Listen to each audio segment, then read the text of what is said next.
하나님의 말씀을 같이 보시겠습니다. 오늘 볼 하나님의 말씀은 구약성경 전도서 7장 1절에서 14절까지 말씀입니다. 전도서 7장 1절에서 14절까지 말씀 같이 한번 읽겠습니다. 시작. 아름다운 이름이 보배로운 기름보다 낫고 죽는 날이 출생하는 날보다 나으며 초상집에 가는 것이 잔치집에 가는 것보다 나으니 모든 사람의 결국이 이와 같이 됨이라. 산자가 이것에 유심하리로다. 슬픔이 웃음보다 나음은 얼굴에 근심함으로 마음이 좋게 됨이니라. 지혜자의 마음은 초상집에 있으되 우매자의 마음은 연락하는 집에 있느니라. 사람이 지혜자의 책망을 듣는 것이 우매자의 노래를 듣는 것보다 나으니라. 우매자의 웃음소리는 손 밑에서 가시나무에 타는 소리 같으니 이것도 헛되도다. 탐악이 지혜자를 우매하게 하고 뇌물이 사람의 명철을 많게 하느니라. 일의 끝이 시작보다 낫고 참는 마음이 교만한 마음보다 나으니 급한 마음으로 노를 바라지 말라. 노는 우매자의 품에 머무름이니라. 옛날이 오늘보다 나은 것이 어찌미냐 하지 말라. 이렇게 묻는 것이 지혜가 아니니라. 지혜는 유업같이 아름답고 햇빛을 보는 자에게 유익하도다.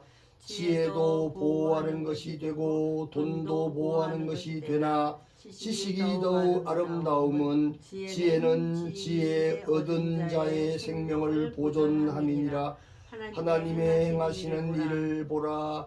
하나님이 굽게 하신 것을 누가 능히 곧게 하겠느냐. 형통한 날에는 기뻐하고 곤고한 날에는 생각하라. 하나님이 이 두 가지를 병행하게 하사 사람으로 그 장래 일을 능히 헤아려 알지 못하게 하셨느니라. 아멘. 아멘.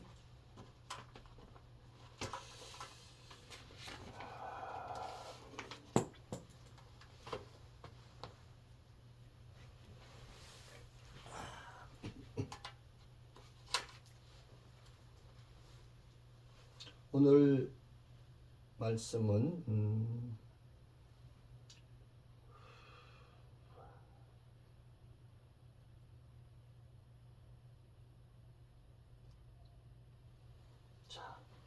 전도서 7장 1절에서 14절까지의 말씀을 가지고 나의 오늘은 어떠한가 이런 제목으로 말씀을 함께 나누려고 합니다.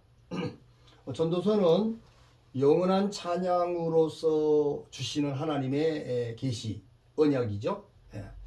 이 우리가 살고 있는 이 세상 해 아래서의 일과 수고 그리고 범사가 지나가고 나면 아무도 아닌 허무하나 하나님을 경외하는 것만이 참된 유익을 갖게 하는 그런 하나님의 영원성의 찬양을 통해서 영원하신 메시아를 약속하시는 여호와 하나님을 계시하고 있다. 이렇게 이 앞에서 말씀을 드렸죠. 자, 오늘 7장의 말씀에 들어왔는데요. 7장은 5장, 6장, 7장에 걸쳐서 오직 여호와를 경외하는 것, 오직 경외를 받으셔야 할 하나님에 대해서 기록을 하죠. 그래서 하나님으로부터 주어진 재물은 다 헛된 순간적인 일시적인 것이기에 영원하신 하나님만이 오직 경외하여야 될 하나님이시다. 그래서 그 하나님만이 영원히 찬양 받으실 분이시다 하는 것을 말씀합니다. 그래서 5장 6장에서는 이 땅에 있는 모든 것들 재물은 무익하다. 결과적으로 볼 때는 일시적으로는 유익할 수 있지만 결과적으로는 아무 가치가 없더라 하는 사실을 기록했고 7장에 들어와서 지혜가 더 낫다. 지혜가 더 나은 것에 대해서 기록을 하고 있는데요. 7장의 이제 전반부 14절까지가 전반부인데 이 전반부의 내용을 우리가 살펴보면 1절에서 4절까지는 근심은 마음을 좋게 함으로 지혜자는 초상집에 있다. 그렇게 얘기를 했습니다. 우리는 거꾸로 생각하는 경우가 훨씬 많지 않습니까? 예. 우리 세상 사람들, 우리 세상에서 사는 동안에 우리가 생각하는 가치의 성과 하늘의 지혜, 영원한 지혜는 사실 이렇게 반대로 돼 있는 경향이 가끔씩 있습니다. 그런 것들을 우리가 잘 발견을 해야 될 필요가 있는 것이죠. 자, 그리고 5절에서 7절까지 보니까 지혜자의 책망이 우매자의 노래보다 낫다. 우매자가 좋은 말 있잖아요. 너 이쁘다, 너 착하다, 너 훌륭하다 막 칭찬하면 우리는 우매자의 칭찬을 좋아합니까? 지혜자의 책망을 좋아합니까? 우매자의 칭찬이 그냥 홀가닥 그냥 우리가 넘어가지 않습니까? 그래서 참 지혜자, 영원하신 자의 책망, 이거는 정말 우매자의 노래보다도 월등히 가치가 있다 하는 사실을 말하고 있죠. 8절에서 9절, 10절까지 보니까 노를 바라거나 과거를 그리워하는 것은 지혜가 아니다. 우리가 군대 생활할 때도 보면 맨날 과거에 옛날에 뭐 이런 얘기 많이 하죠. 옛날에 우리 집에 뭐 금송아지가 많았고 뭐 이런 얘기를 하듯이 과거를 울고먹고 사는 사람들 대부분은 지금은 내놓을 게 아무도 없죠.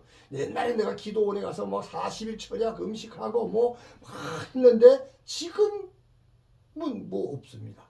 그러니까 과거가 어떻게 했느냐 보다는 과거로 인해서 지금이 어떻게 하나님과 가깝고 영혼에 대한 사모하는 마음과 영혼이 내 안에 얼마나 채워졌는가, 내가 얼마만큼 하나님과 가깝게 지내는가, 믿음으로 살고 있는가, 이제 이것이 더 중요한 것이죠. 그래서 과거를 그리워하는 것이 지혜가 아니다. 노를 바라는 것, 이것도 옳지 않은 부분을 지적하고 있죠. 11절에서 14절까지 지혜는 유익하며 돈보다도 더욱 아름답다. 그렇게 기록을 하고 있는 내용의 전반부를 가지고 오늘 우리는 나의 오늘은 어떠한가, 나 자신, 우리 각자를 한번 돌아보는 거죠. 첫 번째로 성경 말씀은 하나님의 사람의 제한된 지식으로는 온전하게 알 수가 없다는 사실입니다. 하나님의 지혜는 무궁무진할 뿐만 아니라 이 세상적인 논리와 이 세상적인 지식으로 탐구될 수 있는 일이 아니기 때문이죠. 그래서 성경은 사람의 제한된 지식으로 자기 생각의 법칙을 정해가지고 함부로 정답을 결정할 수가 없다고 말씀을 합니다. 물론 그리스도인들이 성경을 읽으면서 그 성경 속에 나오는 지혜의 기본 공식을 따라서 그 지혜대로 살아가는 것, 이 자체를 뭐 틀렸다, 잘못됐다 이렇게 할 수는 없겠죠. 그러나 성경에서 말하는 지혜의 기본 공식은 어쩌면은 이 세상에 누구도 들으면 그냥 납득이 되는, 이해가 되는 상식적인 아주 기본적인 세상적인 그런 지혜, 삶의 지혜죠. 그러나 전도서는 성도가, 특별히 하나님의 자녀가 성경을 통해서 생각하는 지혜의 기본 공식을 뛰어넘어서, 그렇다고 기본 공식을 무시하라는 게 아니죠.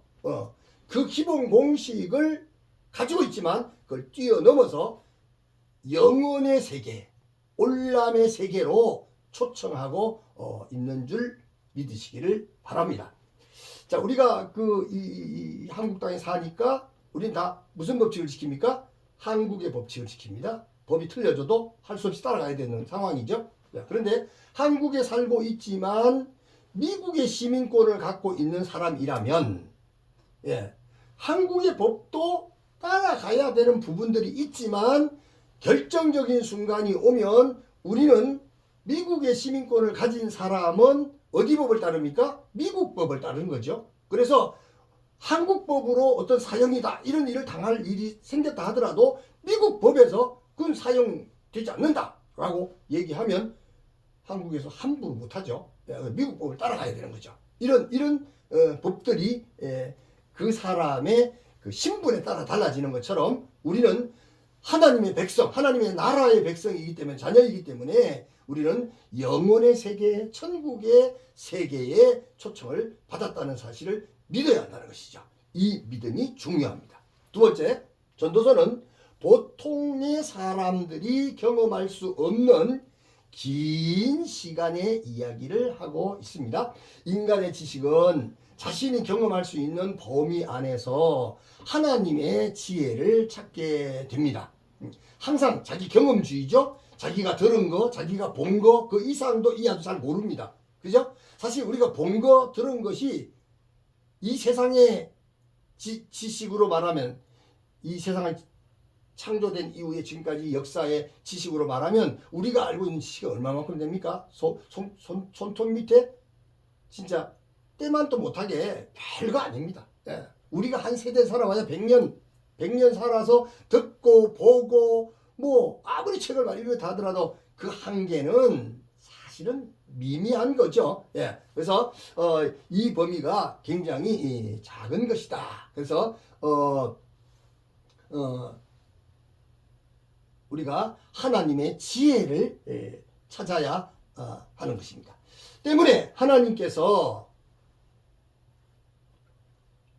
하나님이 계시하신 영원한 세계를 증거하는 성경의 유형이나 계획을 온전히 인간의 힘으로는 알 수가 없습니다.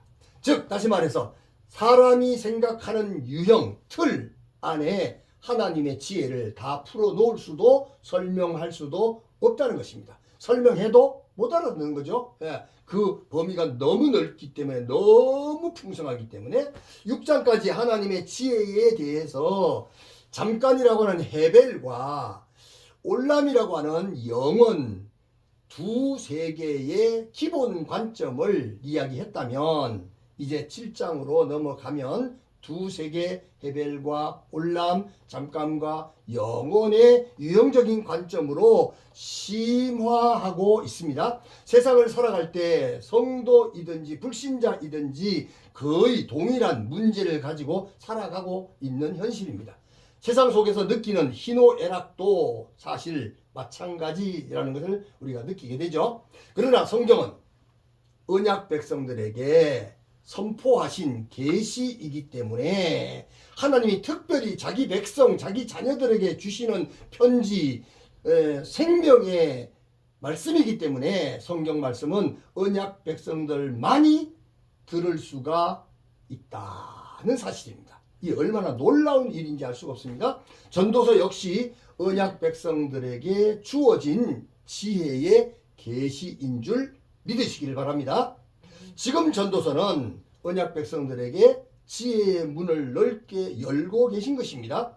7장은 인간이 태어나면서부터 죽을 때까지 경험하는 여러 삶의 정황들을 펴나르고 있는데, 펼쳐지는 지혜의 이야기가 우리가 보편적으로 받아들이고 있는 가치와는 정반대의 길로 인도하고 있습니다. 이름이라는 쉔이라고 하는 이름과 기름이라고 하는 쉐맨이라고 하는 기름의 단어, 또 1절에 보니까 놀이와 함께 초상집과 잔치집, 2절에 3절에 보니까 슬픔과 웃음, 5절에 책망과 노래, 7절에 탐욕과 뇌물, 이것들의 상대적인 가치에 대한 혁명적인 전환을 이야기하고 있는 것을 보게 됩니다. 무엇이 선하며 무엇이 우선하는가의 비교 문제가 아니라 두 가치 세계에 대한 지혜의 기본 공식의 틀을 허물고 있다는 사실입니다. 허문다는 말은 지금까지 알고 있는 이 기본 공식의 틀이 나름대로 지혜로운 것이었지만 그 틀을 뛰어넘는 더 웅장하고 더 거대한 더 분명한 가치로 나가기 위해서 허물고 있다는 것이죠. 율법, 토라를 기초로 한 잠언의 기본 공식에는 언약의 말씀에 순종하면 기름진 축복과 하나님 백성은 기쁨의 집, 잔치집, 혼인집 안에 살게 될 것이고 웃음이 그치지 않게 될 것이고 뇌물, 선물에 대한 긍정적인 교류를 경험하게 된다고 율법의 토라에서 기본적인 축복을 말씀하셨죠. 그러나 전도자는 이 모든 기본 공식을 뒤엎고 있습니다. 다시 말하면 어린 아이들에게 복이라고 하는 것과 어른이 되었을 때 복이라고 하는 것은 천지 차이죠. 어린아이의 복은 뭡니까? 맨날 10원짜리 하나 받아가지고 매일매일 뭔가 10원에 해당하는 걸 사먹고 친구들한테 자랑하고 그게 복이죠. 그게 행복이죠. 나는 우리 부모님한테 매일 10원씩 얻어서 나는 늘 이렇게 간식을 사 먹을 수 있다. 뭐 이게 더 이상 행복이 없는 거죠. 예. 그런데 이 성장하는 속에서의 복은 뭡니까? 가난한 부모 밑에 사는 애는 학교 못 가는데 부유한 복 받은 자녀의 복은 뭡니까? 힘들게 학교를 다녀야 되지 않습니까? 공부를 해야 되지 않습니까? 놀지도 못하고 공부를 해야 되죠. 그래가지고 시험을 봐야 되고, 그래가지고 또 성장해서 대학을 나가야 되고, 직장을 가야 되고, 뭐 이런 과정이 있지 않습니까? 그래서 그가 이제 큰 기업의 오너가 될 수 있는 그런 상황으로 바뀌어지는 것이죠. 자, 그래서 이 기본 공식을 뒤엎고 있는데, 기름진 것들, 기쁨의 집, 노래와 웃음이 가득한 삶, 선물 등은 우매한 자들이 경험하는 것이며 어린아이들과 같은 그런 들이 경험하는 것이고 6절에 가시나무가 타는 소리와 같다. 그냥 요란하게 그냥 그럴듯하게 막 신나고 좋고 잔치하고 그런 시끄럽지만 그냥 다음날 되면 깨보면 아무도 아니죠. 아무도 아니더라. 더 나아가서 지혜의 기본 공식에서는 올람이라고 하는 영혼과 같은 단어인 항상, 시작, 처음, 옛날, 여기서 말하는 옛날은 올람을 귀중히 여기라 했으나 전도자는 일의 끝이 시작보다 더 지혜롭다고 말하고 있습니다. 일의 끝이 더 지혜롭다. 8절에서 17절까지 기록하고 있는 것을 볼 수가 있는 것입니다. 자, 세 번째로 그러면 교회는 이름만 따라 살아가고 기쁨의 장소에는 발을 금하고 초상집에만 다니라는 말인가요? 웃음과 노래는 감춘 채 슬픔의 재만 뿌리고 살라는 말일까요? 그러나 절대로 오해하지 말기를 바랍니다. 이미 전도자는 2장 24절, 3장 22절, 5장 19절에서 지금까지도 성도의 삶을 기쁘게 살아가라고 틈틈이 권고하고 왔습니다. 지혜의 기본 공식 자체가 잘못된 것이 아니기 때문입니다. 단지 전도자는 하나님의 경영 질서 유형을 사람의 제한된 시각으로 가두지 말라는 겁니다. 인간의 수준의 틀로 좁게 틀을 만들지 말라는 것입니다. 세속적인 틀로 만들지 말라는 겁니다. 기쁨의 장소보다도 슬픔의 장소가 더 낫다고 하는 말은 죽음의 장소에 가야 참된 기쁨이 뭔가를 알 수 있기 때문이라는 겁니다. 세상에서 말하는 기쁨은 뭡니까? 잠깐 감정적으로 지나가는 거지만 죽음의 장소에서 깨닫는 기쁨은 영원한 기쁨, 천국에서의 기쁨, 영원히 사는 죽지 않는 기쁨, 그 기쁨을 알게 되고 찾게 된다는 것입니다. 사람은 잔치집에만 가면 자신의 존재를 바로 깨닫기가 매우 힘들기 때문입니다. 죽음의 현장에 가야 나라는 존재는 헤벨, 잠깐의 존재요. 올람, 영혼의 은혜가 필요한 존재임을 더욱 깊이 깨닫게 하기 때문인 줄 믿으시기 바랍니다. 그리고 하나님께서 창조하신 것들을 바로 살펴보아야 한다고 13절에 기록하고 있습니다. 헤벨의 존재인 인생들이 파악할 수 있는 역사의 유형은 너무나도 짧아서 인간의 눈으로는 하나님의 경영 유형을 결코 바로 알 수 없기 때문에 때로는 사람이 생각하는 구부러진 것들을 펴려고 애쓰는 경우가 얼마나 많으냐고 13절에 묻습니다. 헤벨 잠깐의 인생 여정에서 구부러졌다고 생각하는 것, 나쁜 날이라고 생각하는 것, 슬퍼하며 괴로워하는 것들을 자기 기준으로 결정하지 말라는 것입니다.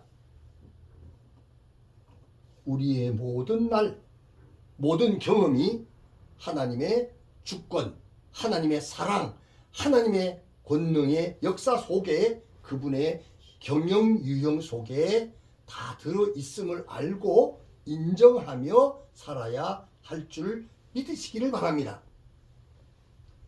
마지막 네 번째입니다. 내가 굽어 있다고 생각하는 것도 그건 내 생각이지. 내가 볼 때, 사람들이 볼 때, 인간들이 볼 때에, 세상이 볼 때에 굽어 있다고 생각하는 것도 하나님의 역사 유형에서는 그의 선함에 포함될 수 있습니다. 더 선한 것을 만들기 위한 과정으로 하나님이 그 굽은 역사, 굽은 것 같은 것들을 하나님이 펼쳐내신다는 것이죠. 내 생각 안에서 고든 것이 내가 옳다. 이건 누가 봐도 옳다. 세상적으로 옳다. 모든 사람들이 다 옳다고 생각하는 고든 것이 바르고 구부러진 것이 더 나쁘다고 판단해서 내가 그 구부러진 것을 펴려 한다면 그 시도 자체가, 시도하는 그 자체가 하늘의 뜻을 거역하는 일이 되기 때문입니다. 그래서 성경은 형통한 날, 좋은 날에는 뭐 하라 그랬어요? 기뻐하고, 곤고한 날, 나쁜 날에는 14절에 뭐 하라 그랬습니까? 되돌아 보라고 하십니다. 하나님의 섭리를, 하나님의 뜻, 하나님의 의도를 되돌아 보라. 인간의 제한된 시각으로 좋고 나쁨을 쉽게 판단하지 말고 하나님의 시각 안에서 그 어떤 날이든 기뻐하며 되돌아보라는 말씀인 줄 믿습니다. 사실 언약 백성에게 주어진 모든 날은 주님께서 주신 날이요, 은혜의 날이요, 구원의 날인 줄 믿습니다. 그래서 고린도후서 6장 2절에 그 말씀이 기록되어 있죠. 기쁨으로 지나가다 보면 곤고한 그 날들이 나에게 선한 날임을 알게 되기 때문입니다. 사랑하는 성도 여러분, 나의 오늘은 어떠한가요? 우리의 오늘은 어떠합니까? 형통한 날인가요? 곤고한 날인가요? 사랑하는 성도 여러분, 오늘의 말씀을 믿음으로 깊이 묵상하시며 주님과 함께 기쁨을 누리시거나 주님과 함께 깊은 생각을 하심으로 심령의 변화와 성장과 성숙을 위하여 믿음의 신앙 고백을 하시고 은혜 받은 자로서 마음의 굳은 결심과 결단을 굳게 하시는 복된 시간이 되시기를 주님의 이름으로 축원합니다. 아멘. 기도하겠습니다. 살아계신 하나님, 거룩하신 하나님, 우리는 세상에서 보고 들은 것에 틀에 갇혀 있습니다. 믿음으로 산다고 하면서도 우리도 모르는 사이에 이 세상에서 보고 듣고 배운 것들에 갇혀 있습니다. 세상 것들은 틀이 너무나 좁습니다. 세상 것들은 틀이 너무 이기적이고 욕망적이고 물질적입니다. 이런 것들로 인하여 우리는 너무도 세상적인 부유와 세상적인 출세와 세상적인 만족을 추구하며 살 때가 많습니다. 그로 인하여 더욱더 우리는 피눈물을 흘리고 고통스러워하며 심지어는 귀한 하나님의 은혜까지도 버려버리려고 할 때가 있습니다. 아버지 하나님, 오늘 저희들이 처한 형편이 어떠한지를 돌아봅니다. 주님, 다시 한번 하나님의 은혜를 기억하며 하나님의 사랑을 기억하며 거룩한 기쁨을 누리게 하옵시고 신랑 되신 예수 그리스도로 말미암아 기쁨이 넘치게 하시고 또한 주님이 우리를 위하여 지신 그 십자가의 고난을 기억하면서 깊이 하나님의 섭리와 하나님의 은혜를 생각하고 또 깊이 생각하는 복된 삶이 되게 해 주시옵소서. 예수님의 귀하신 이름으로 간절히 기도하옵나이다. 아멘.